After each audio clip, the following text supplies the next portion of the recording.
आज का हमारा टॉपिक है एस्टिमेशन। एक्चुअली एस्टिमेशन थोड़ा सा मुश्किल टॉपिक भी इसीलिए होता है कि इसमें बच्चों को थोड़ा सा एस्टिमेट करना है चीज़ों को खुद अपने तौर पे, और बच्चे हमेशा मुश्किल से समझते हैं चीज़ें। और मिसाल तो एक दफ़ा मैंने बच्चों को कहा था कि अपना पेपर सेट किया था एनुअल फिजिक्स का, जिसमें मैंने पूछा था मास ऑफ अ क्रिकेट बॉल, तो बच्चे लिख ही नहीं पा रहे थे। किसी ने 100 kg लिखा, किसी ने 200 kg लिखा, इवन टू द एक्सटेंट के 1000 kg भी एक था। तो बहुत मुश्किल होता है एस्टिमेशन करना बच्चों को। और ओवर द ईयर्स मैंने हमेशा ये महसूस किया है कि ये टॉपिक बच्चों के लिए थोड़ा सा मुश्किल होता है कि 5 एस्टिमेशन एग्जामिनेशन में आते हैं, उन बच्चे 1 या 2 मिस कर जाते हैं। अब पहली बात तो ये कि एस्टिमेशन हमेशा एक सिग्निफिकेंट फिगर में हो या 2 में हो सकता है, अनलेस जब तक आपको उसकी एग्जैक्ट वैल्यू हो। मिसाल के तौर पर आपको ये कहा जाए कि एस्टिमेट करें कितने दिन होते हैं एक साल में, तो एग्जैक्ट दिन तो होते हैं 365.25 डेज। अगर एग्जैक्ट करो 365.25 डेज या 365 डेज तभी ठीक है। लेकिन अगर इसको आप एस्टिमेशन करोगे तो या तो 370 करो या 360 करो, ये ठीक है, 2 सिग्निफिकेंट फिगर। लेकिन अगर 400 डेज भी एस्टिमेट कर सकते हैं इस तरीके से। प्रीफिक्सेस आप इस्तेमाल कर सकते हैं, सेंटीमीटर मिलीमीटर आप इस्तेमाल कर सकते हैं। और एस्टिमेशन ऐसा यूनिट्स में होने चाहिए, लेकिन कुछ यूनिट्स है जैसे किलोवाट और इलेक्ट्रॉन वोल्ट या सेल्सियस। इलेक्ट्रॉन वोल्ट है वो भी यूज कर सकते हैं, किलोवाट आवर भी यूज कर सकते हैं आप इवन एस्टिमेशन में। केल्विन लिटर्स भी यूज कर सकते हैं आप even.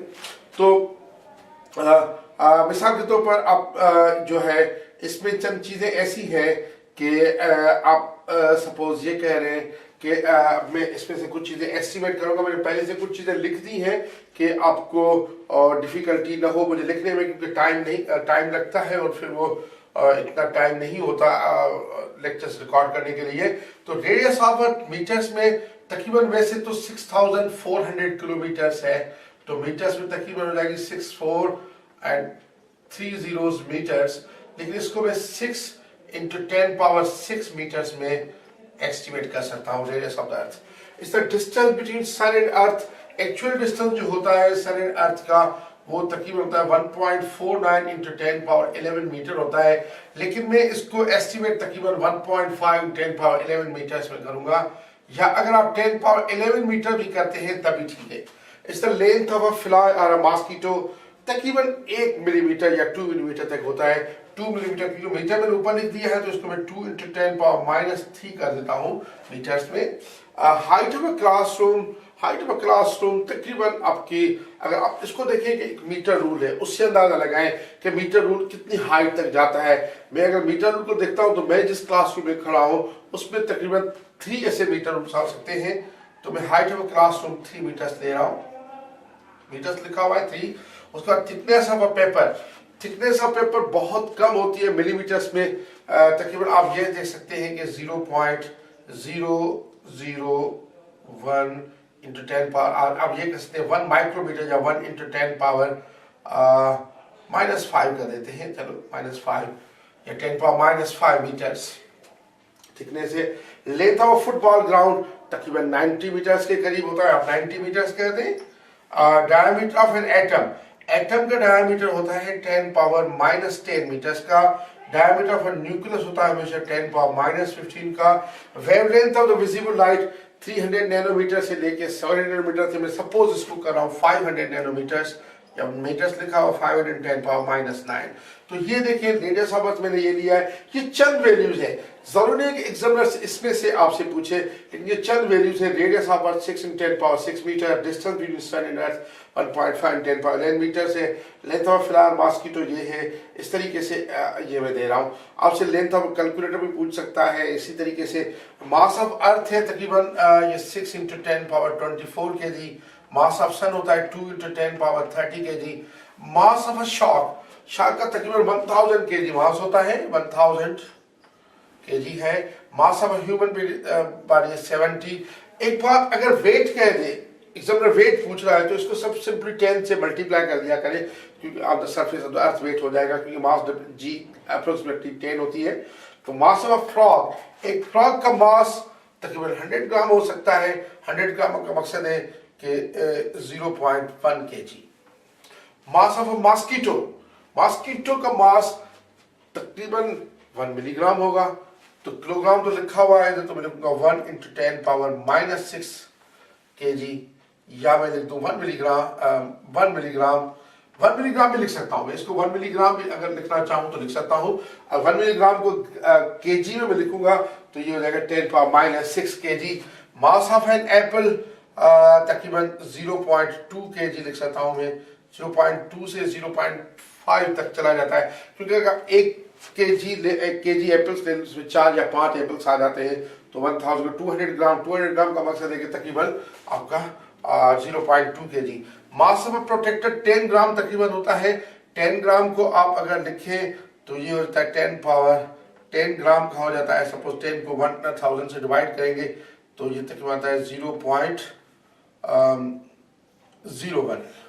Mass of protractor 10 divide by 1000, तो 10 ग्राम तकरीबन ये हो जाएगा 0.01 kg में। या मैं इसको लिख दूं 10 ग्राम लिख सकता हूं अगर इसमें चाहूं। Mass of protractor 10 gram. Mass of a metre तकरीबन 80 ग्राम होता है या 100 ग्राम होता है। 100 ग्राम होता है तकरीबन 0.1 kg तक आप ले सकते हैं इसको। ये मासेस है। उसके बाद वॉल्यूम है। Volume of class, suppose volume of class तकरीबन मैं अगर मीटर क्यूब में लिखना चाहूं, मीटर क्यूब पे, तो तकरीबन ये मेरा 5 है, 8 है मेरा क्लास में, जिसमें मैं हूँ 5 है, तो इसमें 200 मीटर क्यूब हो जाता है। मैं 200 मीटर क्यूब लिखता हूँ। Volume of air in class भी इतना ही होता है। अब एक बात, डेंसिटी ऑफ एयर क्योंकि तकरीबन 1 होती है, तो कभी कभी पूछता है कि mass of air in your classroom, वो भी 200 kg के करीब हो जाएगा। मैं लिख सकता हूँ mass of air in your classroom 200 kg। Volume of human head, अब ह्यूमन हेड का वॉल्यूम तकरीबन स्फीयर अगर ले लूँ 4π/3 πr³, 3 और पाई कैंसिल हो जाते हैं, 4r³ तकरीबन ये जो है 10 सेंटीमीटर का हो तो 4000 सेंटीमीटर क्यूब। अगर मैं इसको लिखना चाहूं तो ये तकरीबन 4000 सेंटीमीटर क्यूब है। Volume of human head 4000 centimetre cube ले सकता हूं, लेकिन मुझे मीटर क्यूब में लिखना है, तो मैं अगर इसको मीटर क्यूब में चेंज करूंगा तो ये हो जाएगा तकरीबन 4000 सेंटीमीटर क्यूब को अगर मीटर क्यूब में चेंज करूं तो 10⁻³ मीटर का होल क्यूब, 10⁻² मीटर का होल क्यूब, तो 4000 × 10⁻6 हो जाएगा मीटर क्यूब। तो ये तकरीबन आपका आ जाएगा 4 × 10⁻³ मीटर क्यूब में, 4 × 10⁻³ मीटर क्यूब में। या आप चाहें अगर रिलेशन नहीं, अगर ये मीटर क्यूब नहीं लिखा हुआ सपोज, तो आप ये 4000 सेंटीमीटर क्यूब सिंपल सपोज लिख सकते हैं। Volume of cup of T, volume of cup of T आप देखें कि अगर कप ऑफ टी तकरीबन ऐसे रेडियस का होता है, और आप ये समझ दें इसका रेडियस तकरीबन 5 सेंटीमीटर होगा, हाइट तकरीबन 5, तो सिलेंडर का मास होता है बेसिकली πr²h। पाई तकरीबन 3 ले लें, r ये r हाइट भी तकरीबन 10 ले लें, 10 का स्क्वायर इंटू 5, ये होता है 1500 centimetre cube. 1500 centimetre cube mass of, या आप 1000 दे दें तो 1000 सेंटीमीटर क्यूब आप दे दें मास of a cup of T. बहुत बड़ा अच्छा खासा cup of T 1000 centimetre cube ले ले। 1000 सेंटीमीटर क्यूब का मकसद है कि मीटर क्यूब में अगर आप 1000 मीटर क्यूब को इसको चाहेंगे तो 1000 सेंटीमीटर क्यूब को मीटर क्यूब में भी आप चेंज कर सकते हैं आराम से। 1000 सेंटीमीटर क्यूब जो प्रीफिक्स इसके रूल्स हैं उसके मुताबिक ये हो जाएगा 10⁻² मीटर का होल क्यूब। 1000 × 10⁻6 मीटर क्यूब ये हो जाएगा तकरीबन 10⁻³ मीटर क्यूब। मैं लिख सकता हूँ 10⁻³ मीटर क्यूब तो लिखा हुआ है ऊपर। Volume of blood in body, तकरीबन इसको लीटर्स में बेहतर होगा, मीटर क्यूब में नहीं दे रहा हूँ मैं इसको, ये 5 लीटर्स होता है volume of body in metre cube. अगर आप चाहें तो इसको लीटर्स को भी आप ले सकते हैं, चेंज कर सकते हैं मीटर क्यूब में। वो आपको पता है कि 1000 सेंटीमीटर क्यूब तकरीबन जो है 1 लीटर होता है, इसको 5000 सेंटीमीटर क्यूब हो जाएगा तकरीबन, ठीक है। और इस तरीके से फिर आप उसको चेंज कर सकते हैं। इसी तरह स्पीड है, अब स्पीड में बात करूंगा। साउंड इन एयर स्पीड ये 330 मीटर पर सेकंड है। आप एक्सेक्ट लिखते कोई मसला नहीं है, 300 भी ले सकते हैं। साउंड इन वाटर तकरीबन ये 1500 होता है metre per second. Sound in solids 5000 metre per second होता है। स्नेल का साउंड स्पीड तकरीबन मिलीमीटर्स में होती है। 5 मिलीमीटर पर सेकंड ले लें या 1 मिलीमीटर पर सेकंड ले लें। मेरे ख्याल 1 मिलीमीटर पर सेकंड से होगा 1 × 10⁻³ मीटर पर सेकंड में कहते हैं। जम्बो जेट की स्पीड मीटर पर सेकंड तकरीबन 220 मीटर पर सेकंड होती है, 250 मीटर पर सेकंड लिख दें आप। फास्टेस्ट पर्सन तकरीबन 10 मीटर पर सेकंड का है ये स्पीड से। इसके अलावा चंद चीजें कॉमन भी होती है। मिसाल के तौर पर एग्जामिनर आपसे पूछ सकता है कि ऑडिबल ह्यूमन फ्रीक्वेंसी कितनी है। ऑडिबल ह्यूमन फ्रीक्वेंसी तकरीबन 20 हर्ट्ज से कहां तक होती है, 20 हर्ट्ज से होती है ऑडिबल फ्रीक्वेंसी, 20 हर्ट्ज से लेके होती है 20 किलो हर्ट्ज तक, उसमें से आप कुछ भी दे सकते हैं। इसी तरीके से चंद चीजें, मिसाल मास ऑफ एलिफेंट पूछ रहा है, मास ऑफ एन एलिफेंट, इधर मैंने नहीं लिखा हुआ, मैं लिख देता हूं mass of an elephant. Mass of an elephant suppose है mass of an elephant, mass of an elephant तकरीबन 6000 kg होता है। तो इस तरीके से ये एस्टिमेशन है। और भी किसी चीज की मिसाल पावर ऑफ हेयर ड्रायर दे सकता है, या और भी पावर ऑफ हेयर ड्रायर 500 वाट है, या सपोज इस तरीके से बहुत सारी चीजें एग्जामिनर पूछ सकता है, जिनका ये पूरे सिलेबस में आपको जब भी आप कोई फिजिकल क्वांटिटी देखें वो देखते रहे। और हमेशा ये रूल्स है एस्टिमेशन के, एक सिग्निफिकेंट फिगर में हो या एट द मोस्ट 2 में, या एग्जैक्ट वैल्यू तो आप दे सकते हैं। और फिर प्रीफिक्सेस भी यूज कर सकते हैं। इसमें मैंने प्रीफिक्स नहीं इस्तेमाल की, लेकिन मैंने बताया कि प्रीफिक्स आप यूज कर सकते हैं। हाँ, फॉर एग्जांपल आपको कहा जाए कि टेम्परेचर किसी चीज का, temperature of a cup of T, cup of T का तकरीबन आप 80 डिग्री सेल्सियस दे सकते हैं। या अगर कैलोरी में यूज करेंगे, जरूरी नहीं है कि आप 270 पूरा ऐड कर दें, 270 ही ऐड कर दे, 350 केल्विन आप कह सकते हैं। इस तरीके से केल्विन इलेक्ट्रॉन वोल्ट में कोई चीज दे सकते हैं, या किलोवाट आवर में भी दे सकते हैं। ये चंद यूनिट से जो इस्तेमाल कर सकते हैं एस्टिमेशन के लिए आप।